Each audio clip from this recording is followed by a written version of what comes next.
Hello friends, I welcome you all to my YouTube channel JRF Achievers in English Literature.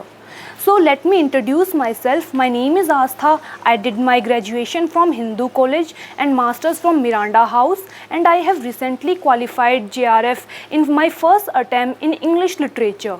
So students, I will be sharing my experiences, my strategies and my mistakes which I made during my UGC NET preparations. Today in this video, I will be clarifying all your doubts which every one of us face before going for the UGC NET preparations.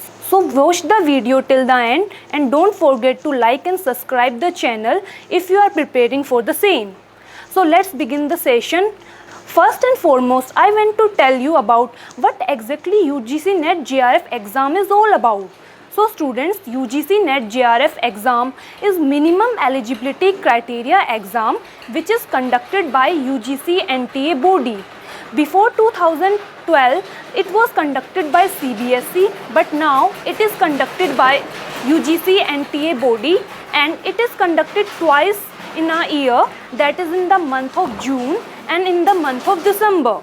So the students who wish to apply for the post of assistant professor are eligible to sit in this exam, and also for the student who wish to go for the research studies can also sit in the exam.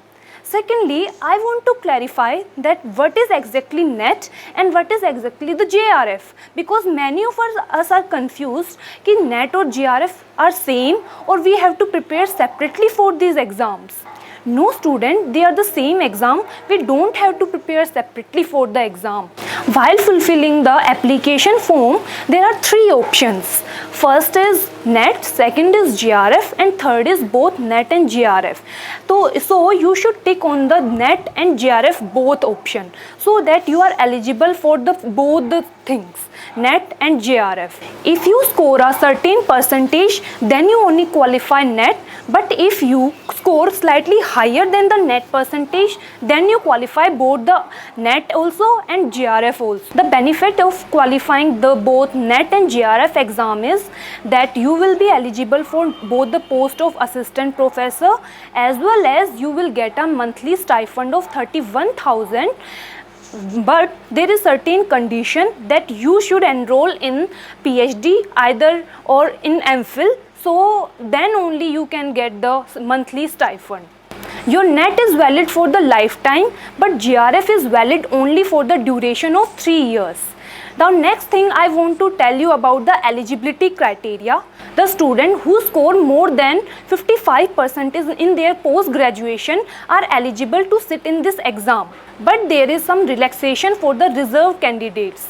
If you belong to OBC, SC, ST, PWD, then there is 5% relaxation in post-graduation marks, that is 50%. And also there is one more confusion ki whether we can give this exam in our first year and second year of post-graduation. So yes students, we can give this exam in the first year also and in the second year also. But at last we should ensure that our master's score should be more than 55%. Now I want to discuss about the age limit of this exam. There is no age limit for the NET exam. That is the best thing. You can apply for this exam even at the age of 45 or 55 years. There is no age bar for this exam.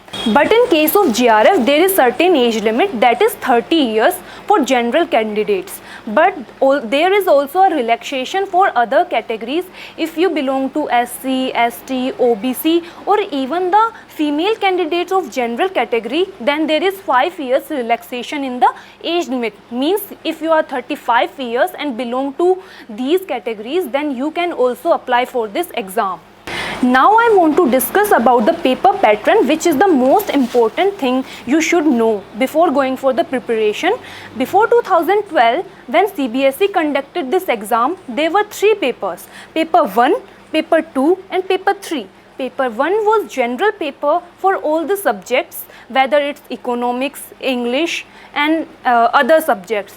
Paper 2 was subject specific, but it contains MCQ questions, and paper 3 was subject specific paper. But from 2018 until present, there is a major change. Paper 3 has been removed. There are only two papers, paper 1 and paper 2.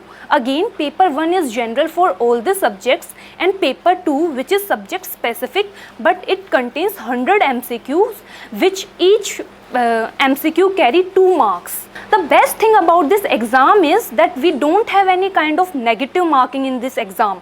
So we can attempt all the questions without any hesitation. So let's talk about the time duration, which is the last thing I want to discuss in this video. This paper is conducted in time period of 3 hours. You can start even with paper 1 or paper 2. Then we can also switch in between the exam, whether to paper 1 or whether to paper 2. We can attempt any question in between according to our convenience. So friends, hopefully your all doubts are cleared, and if you still have any doubt in your mind, then you can comment in the comment box. Thank you friends. Let's meet in the next video.